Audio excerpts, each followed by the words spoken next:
Hej, jeg hedder Nicholas Marinos, og jeg vil gerne fortælle om mine voldsomme oplevelser i en MeToo-tid.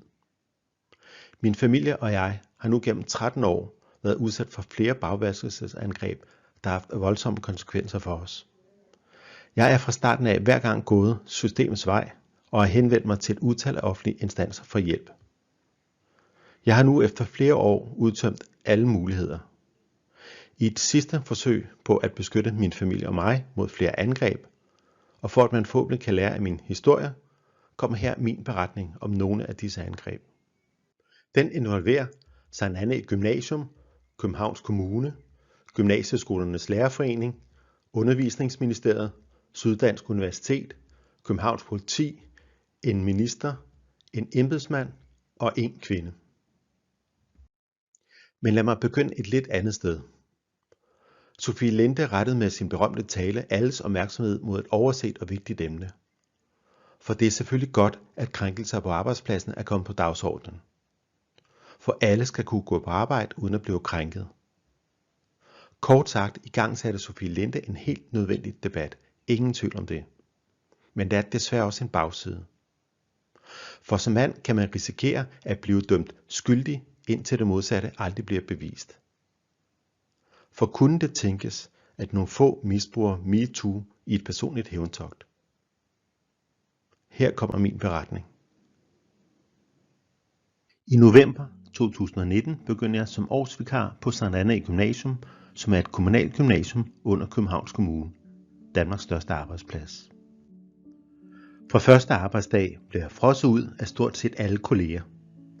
Ingen hilser på mig eller byder mig velkommen til mit første møde. Det undrer mig meget.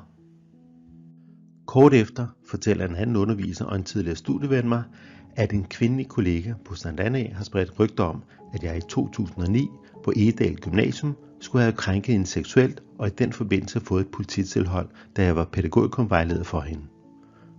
Rygterne er ifølge flere kolleger på Sankt Gymnasium spredt til stort set hele lærerkollegiet. Det kom som et chok. Jeg har aldrig hørt om disse voldsomme beskyldninger. Men jeg kan dokumentere, at den kvindelige kollega og jeg i 2009 har en konflikt, fordi hun bag min ryg har slettet timer i mit lønregnskab. Konflikten eskalerer, og ledelsen bliver involveret for at løse den. Men det lykkedes ikke. Og som den pædagogiske leder skriver, så kom der ondt blod mellem mig og kvinden. Kvinden og jeg har studeret musik sammen på universitetet, hvor hun efter eget udsagn oplevede mig som en blærerøv. Jeg var noget ældre end den gennemsnitlige studerende, og havde også spillet en del musik hele mit liv, så jeg havde et vist fagligt overskud. Men det er rigtigt, at jeg uden tvivl også kan fylde meget i faglige sammenhænge. Da jeg senere på Egedal Gymnasium er med til at ansætte hende, og dennes bliver vejleder for hende, mærker jeg tydeligt, at hun har det meget svært med den nye rollefordeling. Og ved et tilfælde opdager jeg som sagt, at hun har slettet timer i mit lønregnskab, da hun hævder, at jeg var kommet for sent til nogle vejledningstimer. Det bliver starten på vores konflikt på Egedal Gymnasium, som jeg selv var med til at eskalere. Men der har aldrig været tale om seksuelle krænkelser eller polititilhold. Det bekræfter både personerne tæt på konflikten og kvindens daværende kæreste og alle politikreds også på skrift. Der må ganske enkelt være tale om en hævnakt fra dengang. For eksempel skriver daværende rektor: Jeg var ikke vidende om noget seksuelt tema, i det der ikke var indblandet beskyldninger om nogen form for chikane, trussel eller overgreb af seksuel karakter. Og daværende kursusleder udtaler: Jeg kan bekræfte, at jeg ikke har hørt tale om, at Nicholas Marinos skulle have forgrebet sig seksuelt på kvinden eller fået et polititilhold imod hende. Og da jeg spørger kvindens daværende kæreste, om han nogensinde har hørt, at jeg skulle have krænket nogen, skriver han: Niks. Ingen viden om, at du har krænket andre. Men selvom jeg fremlægger denne dokumentation for ledelsen på Sankt gør det ingen forskel. Det videre forløb på Sankt Gymnasium er rystende. Blandt andet sletter Københavns Kommune alle mine arbejdsmails, efter jeg har bedt om adgang til dem, fordi de rummer centrale beviser af sagen. Dette har Datatilsynet efterfølgende rejst kritik af. Forløbet på Sankt og Københavns Kommune kan man læse om i min kronik i Information, som man finder et link til under denne video. at Sankt Annæ Gymnasiums vicerektor og tillidsrepræsentant taler usandt, og at Københavns Kommune udelader og tilbageholder dokumenter, kan man se dokumenteret i en anden video. Og fagforeningen GL's svigt og kritisable rolle kan man se dokumenteret i en tredje video. Links til disse videoer finder man under denne video. Den 1. august 2020 står jeg derfor uden arbejde efter næsten 20 år i gymnasieskolen. Jeg har ellers søgt over 100 stillinger gennem tiden. Det undrer mig meget. Jeg kontakter derfor undervisere på andre gymnasier.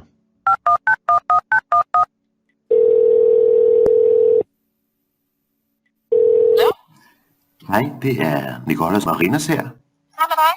Hej, jeg vil bare høre, om du på noget tidspunkt har hørt... Ganske rigtigt. Rygterne er spredt til flere gymnasier i hovedstadsområdet og udenfor. Jeg er fuldkommen rystet.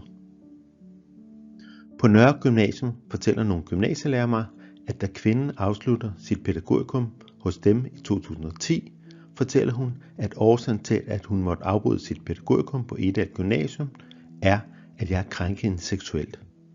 Det vil sige, at rygterne allerede begynder i 2010. Men da jeg spørger dem, om de vil hjælpe mig, svarer de ikke. Og da jeg taler med gymnasielærer på Frederiksborg Gymnasium, taler jeg også med Claus Levinsen. Hallo? Det er Claus Levinsen. Hej Claus, Nicolas Marinas. Ja, hej. Han fortæller mig i en samtale, der er optaget, at da han var fagkonsulent i musik i Undervisningsministeriet, modtog han i foråret 2013 et opkald kort efter, at det var blevet offentliggjort, at jeg skulle være den nye fagkonsulent i musik. Personen, der ringer ham op, fortæller, at på grund af seksuelle krænkelser må pædagogikumkandidaten afbryde sit pædagogikum på Egedal Gymnasium i 2009 og afslutte det på Nørre Gymnasium. Jeg spørger, om han kan huske navnet på personen. Hvem er du blevet ringet op af? Det kan jeg ikke fortælle dig. Men du kender godt navnet? Ja. Claus Levinsen fortæller i samme anledning, at han også fortæller rygterne om seksuelle krænkelser videre til kolleger på Frederiksborg Gymnasium. Hvem er den person, der ringer Levinsen op?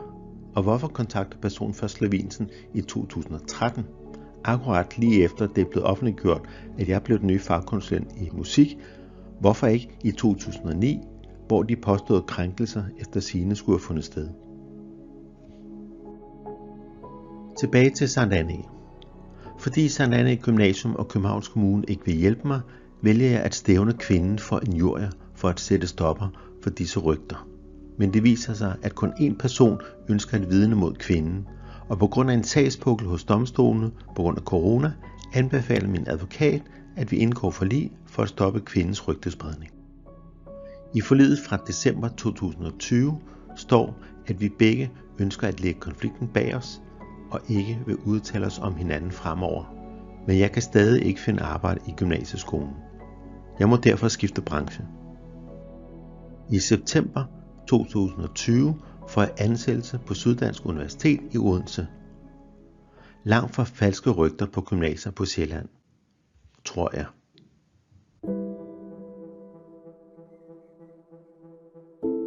Jeg når kun at arbejde 4 måneder på SDU, før en embedsmand i Undervisningsministeriet i København foretager et hemmeligt opkald til min daværende chef på SDU, Anne-Vibeke Wennerstrøm, der er uddannelseschef for teoretisk pædagogikum i gymnasieskolen. Han vil oplyse om seksuelle krænkelser begået af mig. Så nu er de falske rygter på gymnasierne på Sjælland altså nået til min nye arbejdsplads i Odense, tænker jeg. Anne-Vibeke oplyser mig efter noget tid navnet på embedsmanden. Det er Sune Vejle, der arbejder som teamleder for alle fagkonsulenter i kontor for gymnasier i Undervisningsministeriet. Sune Vejle bliver senere sigtet af politiet for embedsmisbrug, fordi han kontakter Anne-Vibeke på SDU for at sikre, at jeg ikke blev genansat. Men hvad var årsagen til, at jeg ikke skulle genansættes? Det kan politiets anklagemyndighed forklare, for på baggrund af afhøringen i sagen konkluderer de, at Sune Vejle foretog opkaldet for at fortælle om en påstået seksuel krænkelse begået af mig mod en studerende på SDU. Det vil altså sige nye påstande om seksuelle krænkelser. Straks efter opkaldet gennemgår Anne-Vibeke Wennerstrøm mine kursusevalueringer og forhører sig hos sekretariatet. Der er ingen tegn på, at der skulle have foregået noget, som ikke er i orden. Jeg beder senere SDU's ledelse om at foretage en advokatundersøgelse om eventuelle seksuelle krænkelser. Men det afviser SDU, for der er jo ingen indikationer på, at det skulle have fundet sted. Da jeg modtager det telefonnotat, som Anne-Vibeke Wennerstrøm ender med at skrive af den samtale, hun har med Sune Vejle den 6. januar 2021, kan jeg læse, at han indleder med at sige, at han har en fortrolig sag. Sune Vejle gentager senere i samtalen: jamen, du skal bare vide, at vi har haft kandidathenvendelser om hans opførelse. Dette vi kan vel ikke være andre end Undervisningsministeriet. Men da jeg spørger Undervisningsministeriet om aktindsigt i alle klager, som ministeriet har modtaget om mig, så svarer de, at de ingen klagesager har om mig. Men hvor har Sune Vejle så oplysningerne fra, at jeg skulle have krænket en studerende på SDU? Selvom jeg flere gange henvender mig direkte til Sune Vejle og Undervisningsministeriets whistleblower-ordning, får jeg aldrig svar. Svaret finder man dog i en af politiets afhøringsrapporter, som jeg har fået aktindsigt i, og hvor Sune Vejle, som sigtet i sagen, udtaler, at han har oplysningerne fra sin daværende kæreste. Kvindens fulde navn står også i rapporten.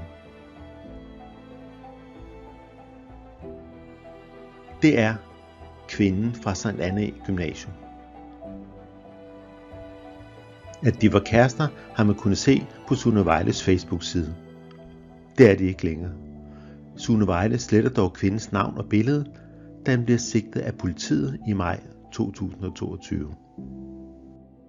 Sune Vejle bliver dog aldrig tiltalt, for som anklagemyndigheden skriver, så kan det ikke bevises, at han havde til hensigt eller i det mindste kunne indse, at det han foretog sig var strafbart. Og da jeg dernæst klager til statsadvokaten, er svaret, at Sune Vejle ikke blev bekendt med oplysningerne som led i sit arbejde, men i sit privatliv. Det er derfor vores vurdering, at Sune Vejles videregivelse af oplysningerne ikke er en overtrædelse af straffeloven. Jeg er desuden blevet oplyst af en folketingspolitiker, at den tidligere undervisningsminister er orienteret om sagen. Det samme gælder den nuværende undervisningsminister Mattias Tesfaye. Selvom embedsmænd er underlagt sandhedspligten, så viser en aktindsigt i Undervisningsministeriet fra marts 2023, at Sune Vejle aldrig har modtaget nogen disciplinære reaktioner i form af advarsler eller derover. Han bliver derimod belønnet med en topstilling i Uddannelses- og Forskningsstyrelsen.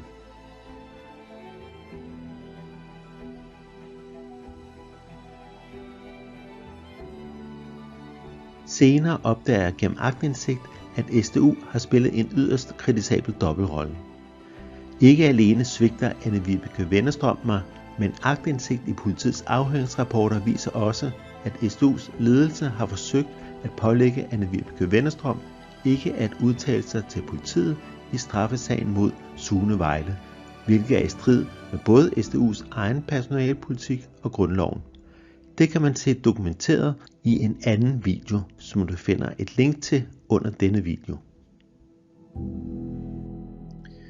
Det var så min beretning om blot nogle af de angreb, som min familie og jeg har været udsat for gennem flere år.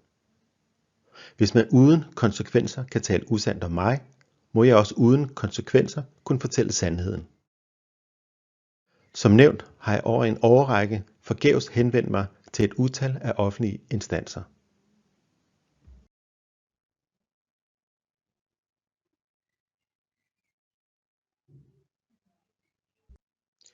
Jeg har gennem 3 år kontaktet alle tænkelige medier i Danmark, men ingen ønsker at dække min historie. Men når jeg har henvendt mig som om jeg var en kvinde, har flere medier gerne ville tale med mig. Jeg har en oplevelse af, at der i den aktuelle debat slet ikke er plads til bagsiden ved MeToo. For kan det virkelig passe, at ingen kvinder taler usandt i MeToo? Og nævn mig én kvinde, der er blevet taget i at lyve om det her. Nævn mig et konkret eksempel. Der er ikke nogen. Der er ikke nogen. Der findes ingen dokumentation for, at kvinder aldrig lyver i MeToo-sager. En nyere dansk undersøgelse dokumenterer, at 7,3% taler usandt i voldtægtssager. Det er en virkelig vanskelig og følsom debat at rejse. Men hvis vi lever i en tid, hvor kun mænd med en enkelt undtagelse kan være krænkere, og kvinder ikke kan lyve, så risikerer MeToo at udøve den samme sexisme, som den ønsker at bekæmpe. Jeg håber, at denne offentliggørelse af min historie endelig kan sætte en stopper for disse angreb, så min familie og jeg nu endelig kan få fred efter 13 år. Jeg har i dag fået anerkendt en arbejdsskade, og mit liv er stadig meget påvirket af disse oplevelser. Tak fordi du tog dig tid til at høre min beretning. Hvis du gerne vil høre mere om Sankt Annæ Gymnasiums og Københavns Kommunes rolle, eller Syddansk Universitet og Undervisningsministeriets rolle, eller Gymnasieskolernes Lærerforenings rolle, så klik på en af de links til videoer, du finder nedenunder denne video. Og del gerne denne video, hvis du mener, at vi i Danmark burde kunne gøre det bedre. Tak skal du have.